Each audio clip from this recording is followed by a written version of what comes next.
Sobrang kakapal at gaganda pala itong aking mga picara plant. Magkano kaya ito sa bilihan ng mga halaman kung bibili pa ako, no? But anyway, sa video nga na ito mga ka-jungle, ay magtatanim pala tayo nitong picara plant na ito. Ito ay popular ornamental plant. Kagaya kasi ito ng parang landscape garden. Kaya naman maraming nagagandahan nito dahil sa kanyang mga dahon nito na pula at may halong dark green. At variegated white, tingnan nyo naman, di ba? Meron niya akong tatlong napalaki ko na at napakapal ko na ang mga dahon nito. Kasi noong nagsisimula pa lang ako maghalaman ng mga indoor, isa ito sa mga nabili kong 50 pesos. Naalala ko pa nga, sobrang liit pa ito sa mother plant kumbaga. Dito nga nanggaling ang halaman na tatlo na yun. Sobrang saya ko nga dahil naparami ko ito. Share ko lang din ang mga halaman na ito dahil sobrang hirap patubuin dahil type siya ng mga fig tree. Kaya naman nahihirapan ako magpaugat ng mga ito. Pero kung nasubaybayan nyo ang aking video sa YouTube, Plant With Me episode tungkol sa mga sekreto ko sa pagtatanim ng mga pikara gamit ang magic taklob at binabara ng aspirin.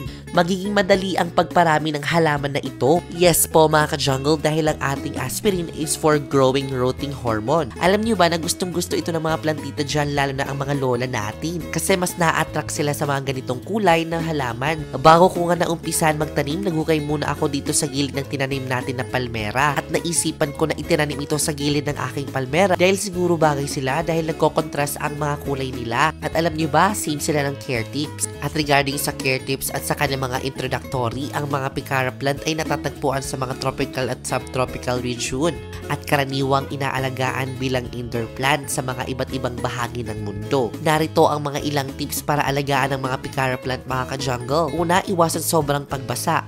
Siguraduhin hindi masyadong basa ang lupa ng pikara, maaring dahil mamamatay ang halaman kung laging basa ang lupa nito. Pakonti-konti lang ang pagbuhos lamang ng tubig at hayaan ito matuyo bago muling ibuhos. Pangalawa naman ay tamang liwanag. Ang picara plant ay masaya sa maliwanag na lugar at hindi naman diretsyo natatamaan ng araw. Pero pwede naman din kapag kaya niya na. Subukan ilagay ito sa lugar na may tamang liwanag, ngunit hindi rin sobra mga ka-jungle. Pangatlo naman, regular sa paglilinis. Linisin ang mga dahon ng picara plant ng pagsapi ng mga alikabok at dumi na maaaring makaapekto sa pagganap ng halaman. Pang-apat naman, kinakailangan na may fertilizer. Ang fertilizer pala na ginagamit ko dito ay MSG or Seed. Maaari ring magbigay ng fertilizer sa picara plant upang mapanatili ang kalusugan nito. Subukan gamitin ang mga organic fertilizer o mga paboritong fertilizer sa halaman nyo. Panglima naman, kinakailangan pala ito itrim. Ang picara plant ay komportable sa mga temperatura na hindi bababa sa 10 degrees Celsius. Iwasan ang sobrang lamig o init upang mapanatili ang kalusugan ng halaman. Sana makatulong itong mga tips sa inyo na pag-aalaga ng mga picara plant. Kung may iba pa kayong katanungan, i-comment nyo naman. So ayan na nga mga ka-jungle, maganda talaga tingnan ang mga halaman na ito. Kung mapapansin nyo, mga landscape ng mall,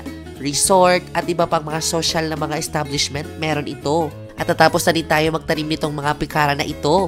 At ngayon naman, didilingan natin sila para maging fresh ulit. I hope nagustuhan mo ang video nito at kung nagustuhan mo naman, i-comment mo naman na yes. And I will see you next episode because more plant, less stress.